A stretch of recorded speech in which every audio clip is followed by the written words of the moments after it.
जो लोग संकट में किसी का लाभ उठाना चाहते हैं, उनसे बड़ा दुश्मन कोई नहीं हो सकता।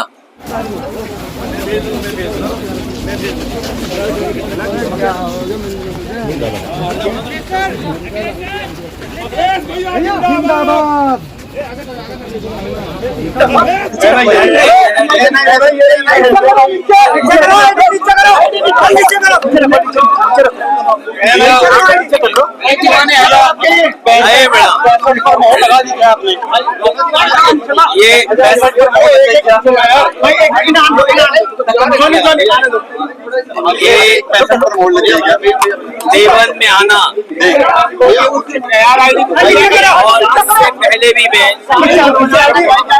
देवन में आया था, मुझे याद है। यही देवन में एक चुनावी रैली हम लोगों ने की थी, जिस समय समाजवादी पार्टी का अलायंस था और यहाँ की जनता ने समाजवादियों की मदद की और उसका परिणाम ये हुआ कि लोकसभा यहाँ से समाजवादी पार्टी और अलायंस जीत के गई। अभी हाल ही में जो चुनाव हुआ उसमें भी सहारनपुर ने समाजवादी पार्टी को बड़े पैमाने पे जीत दिलाई। जो सीटें हम लोग हारे वो कहीं ना कहीं जो कमियां रही हैं उन कमियों को दूर करेंगे। देवबंद वो स्थान है जो दुनिया में जाना जाता है। ये ऐतिहासिक धरती जिसने आजादी की लड़ाई में और देश को आजादी दिलाने में अगर उन्हें जान भी न्यौछावर करनी पड़ी होगी तो यहाँ के लोग पीछे नहीं हटे।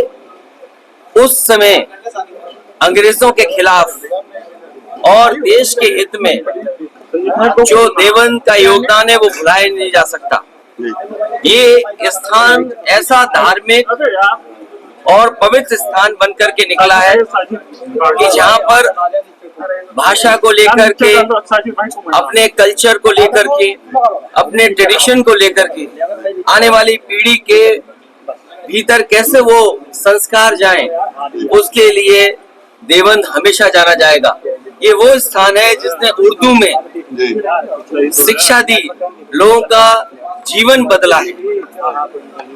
ऐसी जगह आकर के अपने कार्यकर्ता नेताओं से मिलने के बाद मुझे पूरा भरोसा है कि जो समाजवादी सिद्धांत है कि गंगा जमुनी तहजीब, जो भाईचारा, जो आपसी प्रेम है, उसको वापस लौटाने के लिए समाजवादी लोग लगातार काम करते रहेंगे। और मुझे उम्मीद है कि देवबंद ही नहीं बल्कि सहारनपुर और आसपास आने वाले समय में भारतीय जनता पार्टी को हटाने का काम करेंगे। सर 65 को लेकर आपने संकेत दिया है 65 सीटों पर लड़ने के लिए 15 सिर्फ आप गठबंधन को देना चाह रहे हैं। क्या लगता है कि गठबंधन संतुष्ट हो पाएगा उन 15? अभी तक जितने भी गठबंधन समाजवादी पार्टी ने किए हैं, समाजवादी पार्टी की कोशिश रही है कि गठबंधन के सहयोगी दलों का पूरा सम्मान किया जाए। और मैं आज आपके सामने कह रहा हूँ, और जो भी हमारे गठबंधन के साथी हैं कभी पहले निराश नहीं हुए, आगे भी निराश नहीं होंगे। सवाल ये जो गिनती है वो इसलिए भी थी कि वहाँ पर जो लोग, जो प्रदेश के काकांडी के लोग आए थे, उन्होंने कई लोगों ने कई तरह के सुझाव दिए कि समाजवादी पार्टी को इतनी सीटें लड़नी चाहिए, समाजवादी पार्टी को इतनी संख्या की सीटों पर दावा करना चाहिए। लेकिन मैं आपसे कह रहा हूँ, अभी तक जितने हमने गठबंधन किए हैं, कोशिश हुई है कि किसी गठबंधन को जो साथी हो उसको निराश न करें। और हमारा गठबंधन और पीडीए स्ट्रेटेजी, पीडीए ही हराएगा एनडीए को, क्योंकि एनडीए के लोगों ने धोखा दिया है पीडीए के लोगों को। पीडीए के जुड़े हुए लोग, उनको धोखा मिला है एनडीए से। आज पिछड़े, दलित, अल्पसंख्यक, मुसलमान भाई सबसे ज्यादा पीड़ित है और सबसे ज्यादा न्याय हुआ उनके साथ। अगर कोई न्याय दिलाएगा तो यही गठबंधन पीडीए मिलकर के आगे बढ़ेगा। अच्छा, एमपी को लेकर आपने कल बात कही थी, सरकार खंडन कर रही है, क्या कहेंगे? देखिए, जो मध्य प्रदेश में बात खत्म हो गई है उस बात को हम लोग ना उठाएं। ये शायद हमारी समझ के बाहर था, या हमने ज्यादा समझ लिया हो और किसी के साथ बैठ करके ज्यादा भरोसा हो गया हो, इसलिए मुझे लगा कि मध्य प्रदेश में अगर उनके लोग बातचीत कर रहे हैं तो हमें साथ लेकर के चलेंगे, क्योंकि ये बात साफ हो गई है कि स्टेट लेवल पर कोई गठबंधन नहीं है। कोई बात नहीं, गठबंधन नहीं है, लेकिन नेशनल लेवल पे जो गठबंधन है उसको पीडीए स्ट्रेटजी के तहत मदद करेगा। देखिए, अरविंद केजरीवाल जी हो या आदरणीय मोहम्मद आजम खान साहब हो या समाजवादी पार्टी के और विधायक हो, ये हमारे साथी जो खड़े हमारे साथ हैं, अगर जनता की आवाज उठाएं तो इन पे मुकदमा लग जाएगा, और लग गए होंगे न जाने कितने। ये आवाज उठाएंगे तो 20, 25, 30 मुकदमे इन पे भी लग जाएंगे।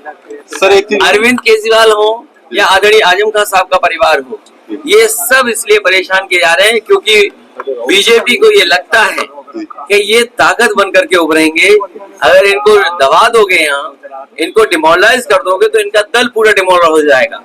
लेकिन हमें भरोसा जनता पर है, हमें भरोसा न्यायालय पे है कि एक दिन उन्हें न्याय जरूर मिलेगा। सर आजम खान साहब के मामले पे एक चीज फैलाई जा रही है कि समाजवादी पार्टी मदद नहीं कर रही है, कांग्रेस मदद के लिए। मैं आपसे कह रहा हूँ कि समाजवादी पार्टी पूरी मदद कर रही है, और कभी भी किसी की, जब किसी के ऊपर किसी तरह का संकट हो, ये मेरे लिए नहीं, जो लोग संकट में किसी का लाभ उठाना चाहते हैं उनसे बड़ा दुश्मन कोई नहीं हो सकता।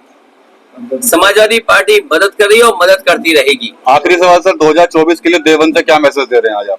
देवबंद वो स्थान है, देवबंद वो पवित्र स्थान है जिसने सदियों से अपनी संस्कृति, अपने ट्रेडिशन को बचाया, लोगों को शिक्षित किया, जागरूक किया, और समाज के लिए सुधार के लिए सबसे बड़ा हथियार अगर कोई चीज है तो वो शिक्षा है। यहाँ के जमीन